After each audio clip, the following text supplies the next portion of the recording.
자, 그래서 어떻게 이제 이 학개서에 그 말이 이제 등장하느냐를 한번 살펴볼게요. 1장 1절에 보면요. 다리오 왕 제2년 여섯째 달 곧 그 달 초하루에 여호와의 말씀이 선지자 학개로라고 나와 있죠. 학개 2장 1절에요. 일곱째 달 곧 그 달 21일에 여호와의 말씀이 선지자 학개에 임하니라 이르시되.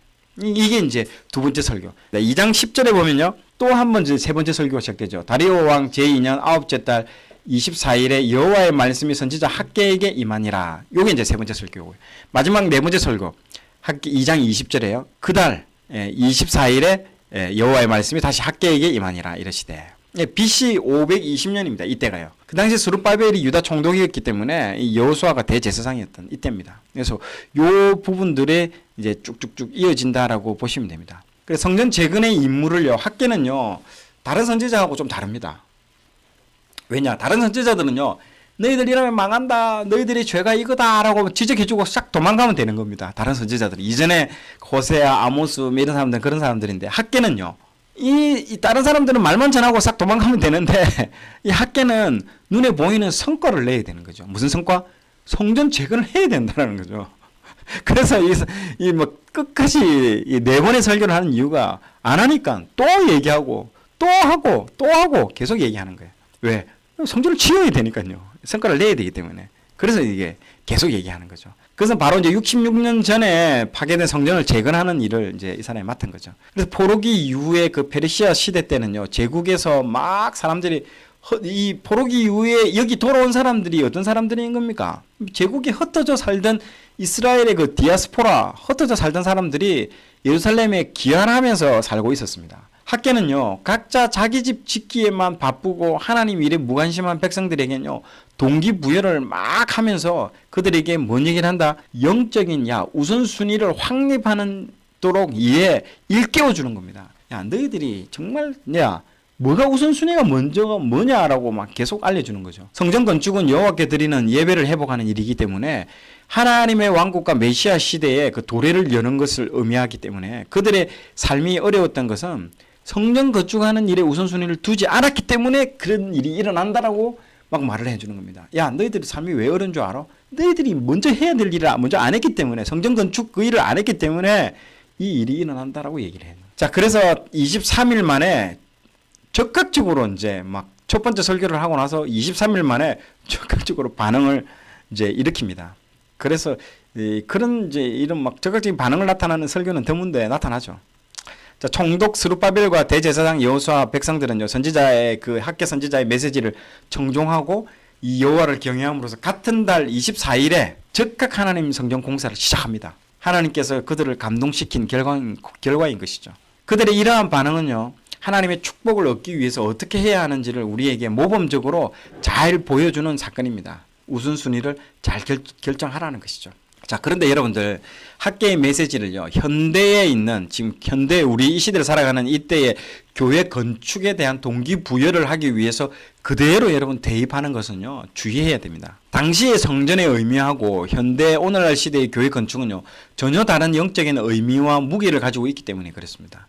여기서 성전 건축은요, 이스라엘 백성의 정체성 찾기에 더 큰 의미를 가지고 있기 때문에 그렇습니다. 학개는요, 4번에 걸친 그 메시지를 통해서 성전 건축을 촉구하면서 축복의 약속을, 그리고 다윗 왕국의 회복, 메시아에 대한 기대를요, 계속 예언을 하고 있습니다.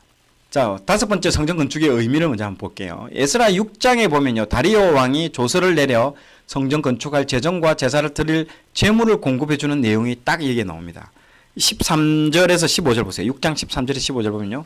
그래서 다리오 왕의 조서가 내림에 유브라데 강 건너편에 있는 총독 다뜨네와 스달 보스네와 그들의 동관들이 신속히 준행하니라. 그러니까 유다 사람의 장로들이 이렇게 선지자 학개와 이도의 손자 스가랴의 권면을 따랐으므로 성전 건축하는 일이 형통한지라. 딱 나오잖아요, 이렇게. 그러니까 이게 조서를 따라서 성전 건축하는 일이 이제 막 진행되고 오히려 막 도와주는 일까지 주변에서 나타나게 되는 것이죠. 첫 번째는 방해를 했는데 그 방해 이후에 더 좋은 일들이 일어난 것이죠. 덕분에 이 다리오 왕 6년 아달월 3월에 성전 건축을 마쳤다라는 내용이 여기 기록되어 있습니다. 넣어져, 이게 노란색으로 되어 있죠. 자, 이때가 BC 516년이므로 예루살렘 성전이 파괴된 586년으로부터 정확히 70년이 지난 후에 성전이 다시 지어진 것입니다. 그래서 보통은 포로기 70년이라는 이 말을요, 이 성전 건축이 파괴되고 성전 건축이 지어진 해로 그렇게 70년으로 바라보는 해석도 있거든요. 그 해석이 이것 때문에 그렇습니다. 자, 많은 학자들이 이때 70년, 자, 다시 한번 적어 놓으십시오. BC 516년. 성전 파괴된 때가요, BC 516년. 그리고 성전 다 지어진 때가, 그 70년이 지난 그때를 여러분들 보시면, 이제 여러분들 정확하게 70년이라고 이해를 하시면 됩니다. 자, 이 성전이 바로 지금 그 스룹바벨 리더십 하에서 완공되었다고 알려진 스룹바벨 성전입니다. 조금 저기 솔로몬 성전에 비해서는 미약하고 작죠. 자, 6번째 학개서의 구조입니다. 이 책은요, 학개 선지자가 예루살렘 사람들에게 4개월에 걸쳐서 4번 전한 말씀을 4부분으로 나눠서 요약하고 있습니다. 아까 제가 말했죠. 4개월 동안 4번의 설교를 했다는 거죠. 첫 번째 설교가 질책입니다. 첫 번째는 질책. 1장 1절에서 15절, 2장 1절부터 19절까지가 질책을 하면 안 되니까 또 격려. 그 질책을 듣고 이제 짓기 시작하니까 이제 격려를 하는 거예요. 2장 10절에서 19절, 또 언약에 신실할 것을 당부하고요. 2장 20절에 23절 이제 하나님 나라에 대한 미래에 대한 소망에 대해서 또 한번 언급을 해주고 있습니다. 자, 학개는 나의 축제일이라는 의미인데요. 이름 그대로 성전을 완성해서 축하하게 된 것을 말을 하고 있습니다. 이름 그대로 된 것이죠. 자, 본문 속으로 다시 한번 이제 하나씩 이제 들어가 보도록 하겠습니다. 학개는요, 총 4번의 이제 설교를 하는데 그걸 묶어온 책이 아까 학개서라고 제가 말씀을 드렸죠. 자, 선지서 중에서 가장 기록 연대가 분명한 책이라고 아까 말씀드렸습니다. 날짜를 한번 보십시오. 자, 왼편에 있는 그 날짜가요, 이제 페르시아 제국의 날짜입니다. 다리오 왕, 다리우스 왕, 이렇게 쭉쭉쭉 나오죠. 그리고 오른쪽이 우리가 알고 있는 태양력 달력이죠. 현대식 날짜. BC 520년에서 이 520년 이건 다 BC입니다. BC라고 안 적어주는데요. 이건 BC라고 여러분 이해하시면 됩니다.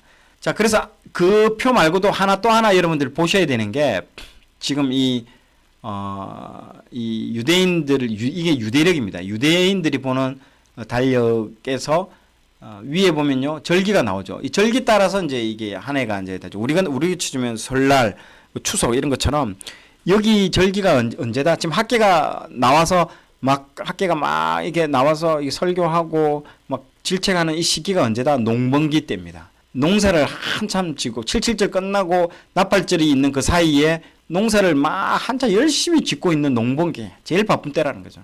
근데 제일 바쁜 때 막 자기 일도 바쁘고 막 농사 지고 해야 되는데 갑자기 성전 지거나 하니까요, 좀 힘들 수도 있는 거죠. 그렇게 여러분들 이해를 하셔야 됩니다. 유대력으로 6월입니다. 6월. 추수를 앞두고 있는 농사를 한참 지을 때. 자, 1장 한부터 쫙 설명을 하고 이제 1장을 한번 읽도록 그렇게 하겠습니다. 1장은 처음부터 바로 책망과 질책이 바로 나와버립니다. 학개서가. 너가 뭐 하나 아까 얘기한 것처럼. 이 책망과 질책을 받는 이 사람들이 누구냐라는 거죠. 잘 보셔야 됩니다. 이 사람들이 여러분들 저거 일을 하고 나쁜 사람들이 아니고, 이 사람들이 누구냐? 페르시아에서 자리 잡고 편안하게 살 수 있는 사람들이 자기의 모든 기득권들을 다 내려놓고 아무것도 없는 이 이스라엘로 돌아온 사람들이에요. 자기 민족과 하나님을 위해서 자원해서 온 사람들입니다. 이 사람들은 이스라엘 공동체에서 뜻이 있고 열정이 있는 사람들입니다. 잃어버린 터전과 성전을 재건하겠다고 돌아온 사람들인 거죠. 이 사람들도 안 하고 싶어서 안 한 것이 아니라 페르시아 왕이 막 성전 중단 너 하지 말아라고 건축 중단 명령을 내렸기 때문에 어쩔 수 없이 중단되었다라는 것이죠. 그런데 갑자기 와서 고함 지르는 거죠. 여러분, 성전이 이게 건축이 중단되면 어떤 일이 일어날까요? 우리도 주변에 가다가 지금 이 그림과 같이 건설 공사가 중단된 데 한번 가보십시오.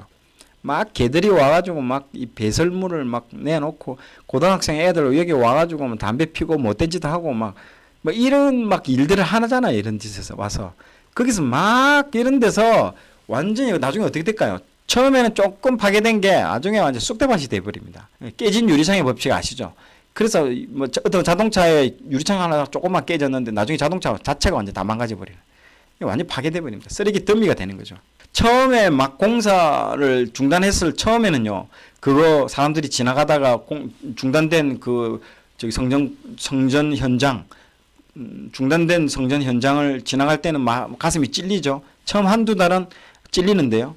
1년, 2년 지나면 어떡할까요? 그러려니 하면서 당연히 받아들입니다. 그런 상황이 되어버립니다. 사람이니까 그래요. 그러니까 학개가 엄청 뭐라 하는 것이죠. 첫 설교가 그겁니다. 책망이라는 거죠. 그래서 처음부터 끝까지 1장은요. 책망과 질책만 나옵니다. 1장은요. 전부터 그렇습니다. 건축 중단에 대한 책망하고 너 다시 지어라. 재건 명령을 내리는 것이죠.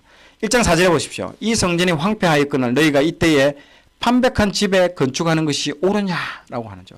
이 판백한 집이 뭘 말하는 줄 아십니까? 호화주택을 말하고 있습니다. 호화주택. 자, 그래서 현대인의 성경에는 이렇게 번역하고 있죠. 하나님의 성전은 황폐한 채로 있는데 너희들은 호화주택에 살고 있느냐라고 이렇게 뭐라 하고 있습니다. 이렇게 질책을 하고 있는 것이죠. 자, 1장 5절에 보십시오. 너희는 너의 의 행위를 살필지니라. 한마디로 회개해라는 말씀입니다. 그 밑에 읽어보십시오. 뭐라고 되어 있습니까? 1장 6절에 너희가 많이 뿌릴지라도 수확이 적으며 먹을지라도 배부르지 못하고 마실지라도 흡족하지 못하며 입어도 따뜻하지 못하며 일꾼이 싹을 받아도 그것을 구멍 뚫어진 전대에 넣음이 되느니라 라고 되어 있습니다. 너희가 열심히 농사 짓고 씨도 많이 뿌려봐. 구멍 뚫린 지갑처럼 돈이 모이지 않게 될 거야. 수확이 적으며 먹을지라도 배부르지 못해. 마실지라도 흡족하지 못해. 입어도 따뜻하지 못해. 일꾼이 싹을 받아도 그것은 구멍 뚫어진 전대에 넣은 것 같다라고 얘기를 하는 거예요. 너희들 왜 이렇게 지금 힘들게 사는 줄 아냐? 우선순위가 잘못돼서 그런 거야 라고 지금 학계가 계속 그 얘기를 하는 겁니다. 아무리 모아봐다 너희들 밑빠진 독에 물 붓기다. 너희들이 농사도 짓고 장사를 하는데 아무것도 남는 것이 없지. 왜 그런지 알아?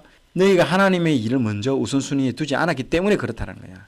그렇게 말하면서 이 성전을 지으라고 막 독려를 하고 있습니다. 학계 제1장.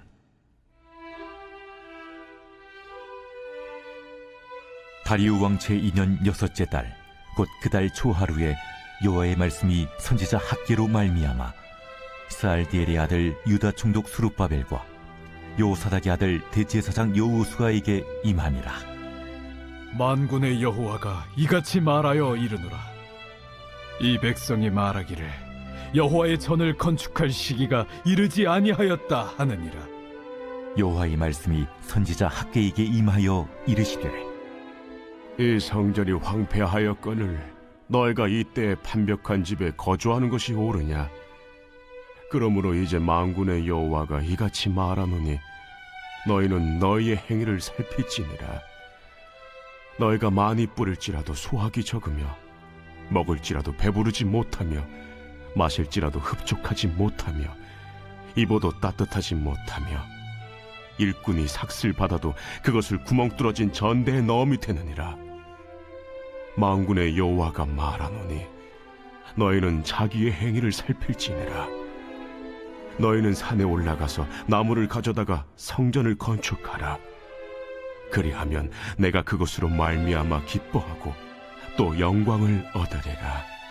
여호와가 말하였느니라. 너희가 많은 것을 바랐으나 도리어 적었고 너희가 그것을 집으로 가져갔으나 내가 불어버렸느니라. 나 만군의 여호와가 말하노라. 이것이 무슨 까닭이냐? 내 집은 황폐하였으되 너희는 각각 자기 집을 짓기 위하여 빨랐음이라. 그러므로 너희로 말미암아 하늘은 이슬을 그쳤고 땅은 산물을 그쳤으며 내가 이 땅과 산과 곡물과 새 포도주와 기름과 땅의 모든 소산과 사람과 가축과 손으로 수고하는 모든 일에 한제를 들게 하였느니라. 스알디엘의 아들 스룹바벨과 여호사닥의 아들 대제사장 여호수아와 남은 모든 백성이 그들의 하나님 여호와의 목소리와 선지자 학계의 말을 들었으니 이는 그들의 하나님 여호와께서 그를 보내셨습니다. 백성이 다 여호와를 경외하며 그때 여호와의 사자 학계가 여호와의 위임을 받아 백성에게 말하여 이르되 여호와가 말하노니 내가 너희와 함께 하노라. 여호와께서 스알디엘의 아들 유다 총독 스룹바벨의 마음과 여호사닥의 아들 대제사장 여호수아의 마음과 남은 모든 백성의 마음을 감동시키시매 그들이 와서 만군의 여호와 그들의 하나님의 전 공사를 하였으니 그때는 다리우 왕 제2년 6째 달 24일이었더라.